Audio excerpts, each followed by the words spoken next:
Cortical Labs, a company that makes computers that run on human brains, is opening up a data center in Singapore, which they hope to house 1,000 units. Yes, that is CL1, or Clone, the only computer that I know of that runs computation off of human brains. The research is moving alarmingly fast, but it's really interesting. Biological neural networks are a real competitor for AI, and they have a lot of advantages, including being able to grow. Computers are static, they can't heal. But if you run it off of lab-grown brain tissue, well, that is something that can heal. However, the research seems to be incorporating biological neural networks into AI, which I actually hate calling them biological neural networks. I prefer to call them organoids. BNNs have also moved to being two-dimensional because they're just a lot easier to work with. You can diffuse oxygen and nutrients alongside them, and I guess if part of it expires, you're going to have to cut out that little portion of it. With brain organoids, you can actually replace the node that has expired. This is a method I really haven't seen before. Usually when you think of organoids and AI as biohybrids, they put the brain organoids in charge of the AI to give it something like agency, but they went the entire other direction and it seems it works. Oftentimes with these kinds of intelligent systems, you'll have multiple organoids to a chip and they'll be able to communicate with each other through axons. And if one expires, you could hypothetically pop a new one in and a new organoid could train the old organoid.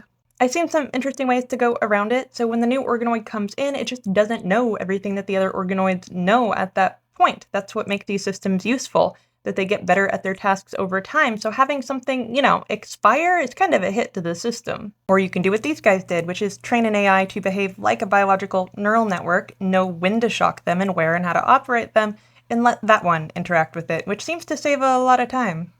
You can see how the brain organoids behave, and these are going to be their firing patterns. You just see spontaneous activity prior to learning. That's because they're just firing randomly. And then you can see the very stark contrast when they start learning, and then they have post-training where they've learned to do their task.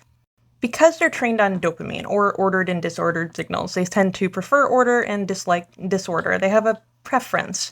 That means that they can engage in goal-directed activities in which they have something that they want to accomplish because they will get a reward and avoid punishment. For this reason, some researchers have claimed sentience, although that is a point of contention because sentience is something that we simply cannot demonstrate, perhaps ever. How do we determine that something is having an experience?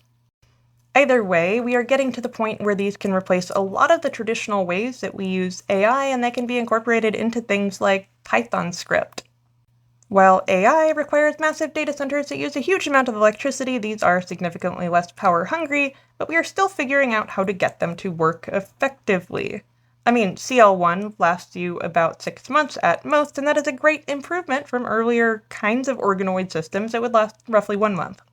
Some people have managed to keep them alive for 5 years or more. The only reason that it was 5 years is because that's when the experiment ended. We could potentially keep brain organoids alive indefinitely, but it's difficult. You will have to have a system that has no contamination whatsoever because they lack an immune system, and if you manage that, you have to make sure they don't eventually expire of hypoxia, which is one of the benefits to 2 dimensions. Hypoxia in circulation is really not that much of an issue. One of the issues that you will have is that if you cloned human brain organoids, you are moving from something that is essentially fetal, and it's still going to go through the process of aging just like our brains. Meaning, these guys are not a static system. Things change over time and organoids age too.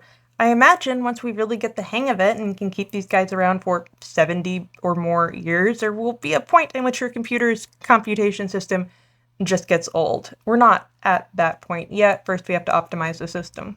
I wonder if anyone is going to figure out the exact age at which organoids function optimally.